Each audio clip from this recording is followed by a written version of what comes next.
মানুষগুলো তখন পানি পানি বলে চিৎকার মারবে, আল্লাহ আমাদেরকে পানি দাও, পানি দাও, পানি দাও।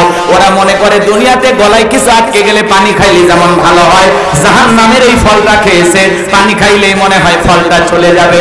এরা যখন পানি পানি বলে চিৎকার মারবে, আমার ভাইয়ের আমার আল্লাহ রাব্বুল আলামিন বলেন লা ইয়াযুকুনা ফিহা বারাদাও ওয়ালা শারাবা, তাদেরকে মিনারেল ওয়াটার দেওয়া হবে না, ঠান্ডা কোনো পানির ব্যবস্থা থাকবে না। যে পানি পান করে জাহান্নামী তার বুকের জ্বালা তৃষ্ণাকে নিবারণ করতে পারে, কেমন পানি দেবে? ইল্লা হামিমা ওয়া গাসসাকা, এমন উত্তপ্ত ফুটান্ত গরম পানি পান করাতে দেওয়া হবে যা পুষ ব্যতীত কিছুই নয়। ও গাইবান্দার গোবিন্দাগঞ্জ আমার এলাকার বাবাজিরা, হাসপাতাল থেকে যদি 1 গিলাস পুষ সংগ্রহ করে আপনাদেরকে আমি খাইতে দেই, 50,000 টাকা দেব, 1 গিলাস পুষ কেউ খাবেন? 1 লাখ দিলে খাবেন বুঝি? এখানে একজন আল্লাহর অনেক বড় বান্দা বসে আছে, এলাকার একজন সুনামধন্য আলেম দ্বীন। বলেন তো বাজান, সূরা নাবার এই 25 নাম্বার আয়াতে আল্লাহ তাআলা কি বলতেছেন? ইল্লা হামিমা ওয়া গাসসাকা, এমন উত্তপ্ত ফুটন্ত গরম পানি তাদেরকে পান করানো হবে যা পুষ ব্যতীত কিছুই নয়। ওই পুষওয়ালা দুর্গন্ধওয়ালা পানিটা যখন পান করবে, জাহান্নামী যখন ওই পানি পান করার জন্য চেহারার সামনে নেবে, ওই পানির ফুটন্ত গরমে চেহারাটা ঝলসে যাবে। ওই পানিটা পান করা মাত্রই জাহান্নামের লাড়ি ভুড়ি গুলো গলে গলে পিছনের রাস্তা দিয়ে পড়ে যাবে। জোরে কর নাউজুবিল্লাহ। শুধু কি তাই না বাজার, ওই জাহান্নামের পানি যারা পান করবে এই দেখের গোস্তগুলো খসে খসে পড়বে। এই যদি হয় জাহান্নামের শাস্তি, সেই জাহান্নামের ভয়ঙ্কর কঠিন আগুন থেকে বাঁচার জন্য সিজদা দিয়ে কাটতে হবে কার কাছে? জীবনে কি এমন 2 রাকাত নামাজ আছে যেই 2 রাকাতে কমপক্ষে আপনি 2 ঘন্টা সময় দিয়েছেন? পাওয়া যাবে? এক সিজদায় কি কখনো 1 ঘন্টা কাটাইছিলেন? নামাজ আমাদের এমন নামাজ, সাহাবীরা কিভাবে নামাজ পড়তেন একটু শুনে যান। বিশ্বনবীর সাহাবীরা মরুভূমিতে সালাত আদায় করার জন্য দাঁড়িয়ে গেছেন। মরুভূমির পাখিগুলো খেজুর গাছ মনে করে সাহাবীদের কাঁধের উপরে মাথার উপরে বসে থাকতো। বিশ্বনবীর সাহাবীরা সালাতে এত মনোযোগ কাঁধের মধ্যে পাখি বসে আছে, তারপরেও তারা টের পাইতো না। বলেন আল্লাহু আকবার। কাফেররা বলতে গুলো মানুষ নাকি, পাখি বসে আছে তারপরে কিছু বলে না। বোঝেন নাই?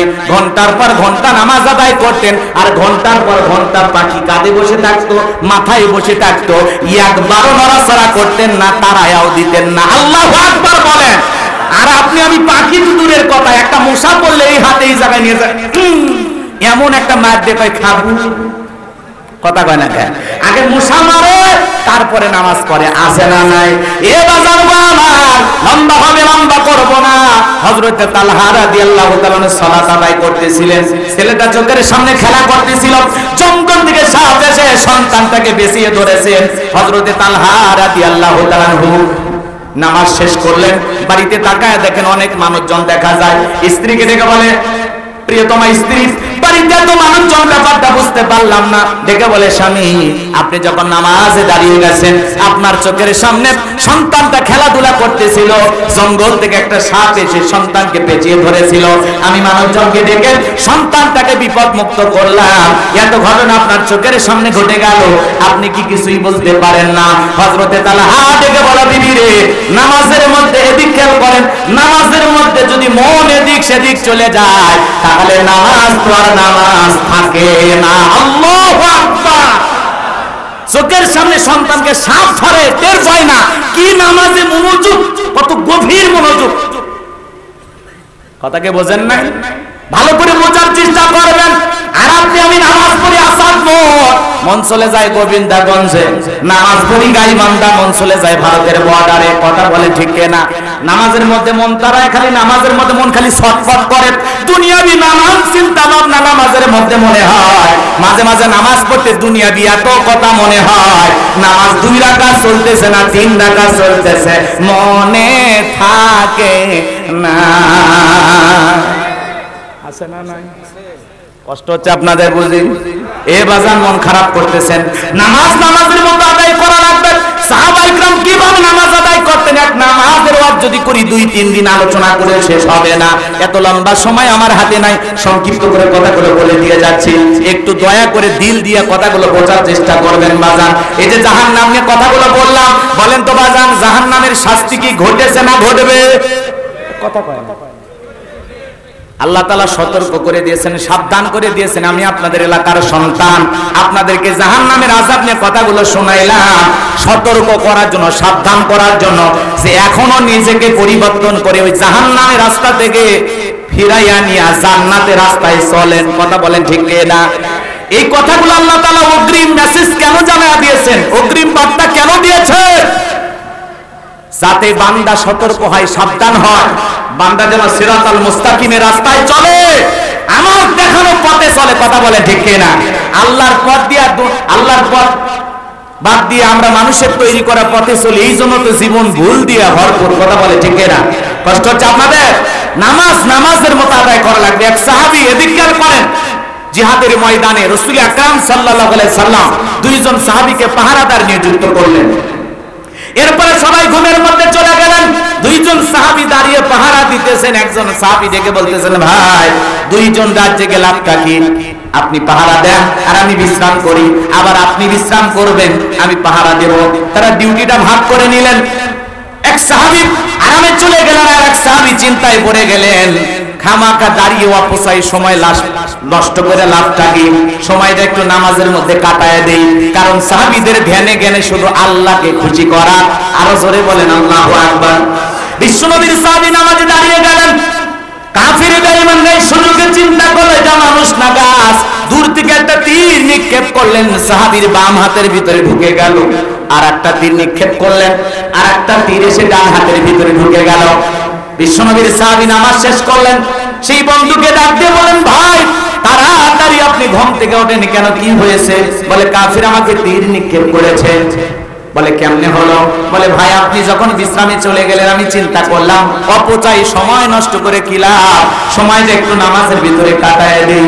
এই কথা ভেবে আমি নামাজের মধ্যে দাঁড়িয়ে গেছি, আর এই সুযোগে ওরা আমাকে তীর নিক্ষেপ করেছে।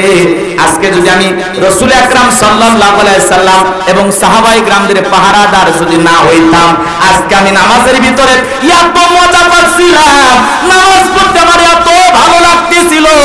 তীর শুধুমাত্র 2 হাতে নয়, তীর এসে যদি আমার কলিজাটা ছিদ্র করে এপাশ ওপাশ করে দিত, তারপরেও আজকে আমি নামাজ ছাড়তাম না। আল্লাহু আকবার। সাহাবায়ে কিরামদের নামাজ আর আপনার আমার নামাজ, এত তাড়াহুড়ো করে নামাজ পড়ে। এক চাচা এত তাড়াহুড়ো করে ওযু করছে, এক ঠান না ধুয়ে মসজিদে ঢুকছে। টাইসালা মসজিদ পিছলে খায়া, চাচা একদিক লুঙ্গি একদিক, তাও বলে আল্লাহু আকবার। মানুষ কয় চাচা আগে লুঙ্গি ঠিক করেন, কয় আগে জামাত ধুই। আছে না? নামাজের ভিতরে এত তাড়াহুড়া, খালি সিজদার পর সিজদা মারতেছে, 2 মিনিটে 2 রাকাত শেষ। আর যখন রমজান মাস আছে, বাপ রে বাপ, প্রত্যেকটা মসজিদে মনে হয় নামাজের প্রতিযোগিতা শুরু হয়েছে। কোন মসজিদে কত তাড়াতাড়ি তারাবি হয়। তারাবি মানি নাকি তাড়াতাড়ি, বিরাট বড় মুফতি। তারাবি মানে কি তাড়াতাড়ি না ধীরস্থির? আল্লাহ তাআলা তার এই গোলামকে সোনার মক্কা মদিনায় যাওয়ার সুযোগ করে দিয়েছিল।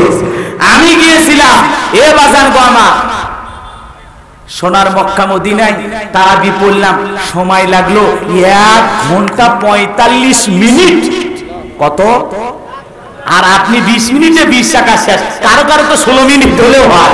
নামাজ না তামাশা, মজা করে আল্লাহর সাথে, এরকম আছে না নাই?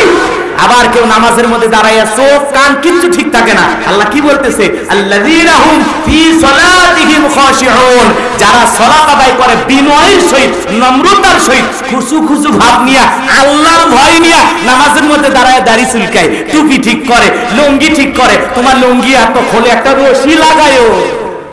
এ কথা কন না আপনারা? নামাজের মধ্যে দাঁড়ায় এদিক ওদিক তাকায়, আবার ওযুখানায় যদি কেউ টেপ ছেড়ে দেয় পাকা চোখে দেখে ও উত্তর পাড়ার খালে কাটছে। কথা কয় না? এই হলো আমাদের সালাতের অবস্থা। মুরব্বি চাচা বয়স হয়ে গেছে, দাড়ি পেকে গেছে, তারপরে নামাজ ঠিক মতো পড়তে পারে না। এক চাচা মেয়ে দেখি নামাজ পড়তেছে আর মুখ নড়তেছে, এমন কায়দায় মুখ নাড়তেছে। আমি নামাজ শেষে জিজ্ঞাসা করে বললাম, চাচা এত ভাবে মুখ নাড়লেন, কোন সূরাটা পাঠ করলেন? যে সূরা মনে হয় মাকরাজ এত কঠিন, আপনার মুখের তো বিকৃতি হয়ে যাচ্ছে, ব্যাপারটা কি? কোন সূরা পাঠ করলেন? তখন বলতেছে, হুজুর আমি মূর্খ মানুষ, আমি কিচ্ছুই জানি না হুজুর, আমি শুধু দেখি মানুষ নামাজের ভিতরে ঠোঁট নাড়ায়, মুখ নাড়ায়, আমি চিন্তা করেছি আমি এমন কায়দায় নড়াবো যাতে মানুষ বুঝতে পারে এই মনে হয় সূরা পড়তেছে না, ভূমিকম্প শুরু হয়ে গেছে। আছে না নাই এরকম নামাজি? এ বাজান, শিখতে কোনো লজ্জা নাই, শিখতে কোনো বয়স লাগে না। এই জন্য বাজান গো আমার, আপনি পটল চাঁদ বোঝেন, বেগুন চাঁদ বোঝেন, ধান চাঁদ বোঝেন, আলু চাঁদ বোঝেন, দুনিয়ার ব্যবসা বাণিজ্য দুনিয়াদারি সব বোঝেন, শুধু ইবাদতের ক্ষেত্রে বলে বাবা আমি পারি না, আমার কি দেখি হবে, 10টা ছেলের বাপ হয়ে গেল, তোমার তো হবে না। এ কথা কয় না। খালি ইবাদতের ব্যাপারে, নেক কাজের ব্যাপারে যত উদাসীন মনোভাব, কথা বলে ঠিক কিনা? এজন্য আল্লাহ বলেন আল্লাযীনা হুম ফি সালাতিহিম খাশিউন। কথা বলে না কেন? দুর্ভাগা, হতভাগা সে সমস্ত নামাজি যারা নামাজের ব্যাপারে উদাসীন, মনোযোগ থাকে না। এরকম নামাজি আছে না নাই? তাহলে মনোযোগ সহকারে আল্লাহর ভয় নিয়ে আল্লাহকে রাজি খুশি করার জন্য 5 ওয়াক্ত সালাত কারা কারা আদায় করবেন? 2 হাত তুলে মালিককে দেখান। আদায় করবেন তো ইনশাআল্লাহ? আল্লাহ পাক আমাদের সবাইকে 5 ওয়াক্ত নামাজই বানায় দেন, জোরে বলেন আমিন। আল্লাহর ভয় নিয়ে আদায় করবে, একেবারে আল্লাহর ভয় নিয়ে লম্বা সময় রুকু করব, লম্বা সময় সিজদায় থাকবো, লম্বা সময় ধরে তিলাওয়াত করব, নামাজে তাড়াহুড়ো করব না। মুমিন বান্দার 2 নাম্বার গুনাহগুলি, ওয়াল্লাযীনা হুম আনিল লাগবি মুরিদুন। আমি আগেই বললাম যদি আমি একটা বিষয় নিয়ে আলোচনা করি 2-3 ঘন্টাতে চলে যাবে, কিন্তু এত সময় তো নাই, তাড়াহুড়ো করে কথাগুলো বলতেছি, কষ্ট হচ্ছে আপনাদের। তাহলে 2 নাম্বার হলো ওয়াল্লাযীনা হুম আনিল লাগবি মুরিদুন। 2 নাম্বার গুনাহবলী, অনর্থক কথাবার্তা বলা যাবে না, আজেবাজে কথা বলা যাবে না, অপ্রয়োজনীয় কথা বলা যাবে। আমাদের অনর্থক কথা আছে না নাই? এক জায়গায়